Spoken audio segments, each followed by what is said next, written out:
Jan mar Eltien kadhi nyime koda weche manyien wachiri nyaka wechego matimre e koro sirikande mag gwenge mapacho kaindi. Jodak e gwenge mag Kasule Nam thoi mayudore Kolwa Central koro ywak matamre gi nono kaluore koda koth mapek mabende osebedo ka ketho puothegi kendo miyo ok ginyal puro puothegoeko.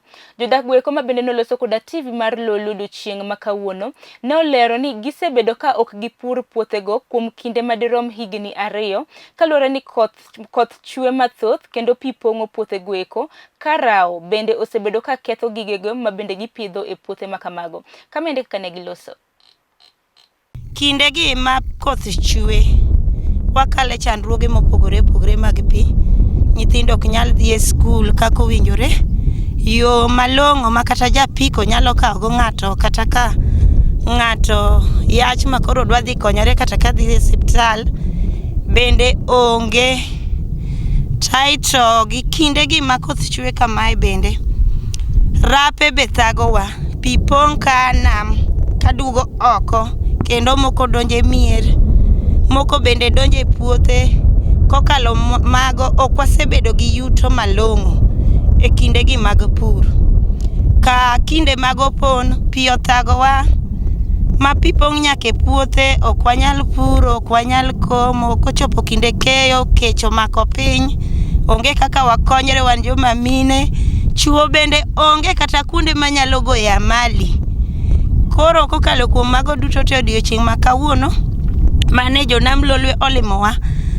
Nikech area ma banda ka wasebedo gi shida mopogore moloyo kinde mag koth kaka kosani koth oseduogo koth chwe mang'eny, wan gi shida yore okethore mang'eny mo ok wang'eyo ni meshimiwa manwa tero olwal chalo nade momiyo pok oduogo lemo kuonde mane ogone ombulu.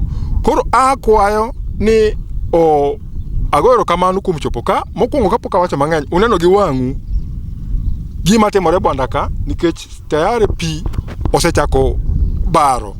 Kendo akwayo ni kaber sirikal marwa mar county government mondo ging'iye kaka ginyalo konyo area marwa ka. Ok wadhi maber ahinya nikech sani kata mana yore sani bo yaw skul, yore ma nyithindo nyalo luoko skul, nitie kuonde monego bed ni irwake calabash, nitie kuonde monego koth mane opong' 2 years back, awach ni higa mokalo gi higa masani mopong'o pi mang'eny mar nger noketho puothe makoro puothe ok purre e nyam thoi kae.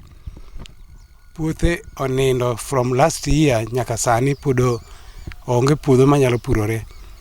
Kaeto nger koduogo mang'eny ma kae to repe bende oduogo wuok oko. Koro onge gima nyalo timore ni pur yeyote e nyam thoi kae. Kaeto kodhni bende oketho ndechewa ma yande waluwo, oketho ndeche kabisa. Koro okelo tich matek. Kwayo mwanyalo kwayo en aena ni koth to kaka inyalo geng' koth onge. En gima from Nyasaye en mokele. Koro gima nyalo konyo en sirikal kaka nyalo konyowa mondo ong'i kaka ji sani onge konyruok onge, puothege ma konyoga kaka ji konyre sani onge. Sana kaka sani pi ng'eny ma sani onge kaka wanyalo puro. Pi odonje puothewa kucho moketho puothe ma sani onge pur madhi e nam thoi ma onge kaka wanyalo timo. Gi sana pi donjo nyaka e ute, kethonwa yore mane waluwo, sani yo onge, en chandruok mondo mi wachop kata kuonde mwadake. Gi nyithindo ma wan godo, malaria giyudo sani kaluore gi weche mag koth, kelo suna mang'eny, koro pi ng'eny miyowa sida kuonde mwadake. Kuom mano agwayo sirikal kamoro amora mowinjowa kata kamoro amora ma intie, wakwaye ni uwinja ywakwa. Wan kaka jobwanda wan matek maonge kaka wanyalo timo. Ka sirikal nigi yot moro kata kony moro manyalo konyowago mondo ng'ino weche mag pi mag flood mapong' koni motamowa, gimoro amora ok wanyalo timo. Kata sani wabet ka magi weche mwawuoye kaka wanyalo konyo gweng'.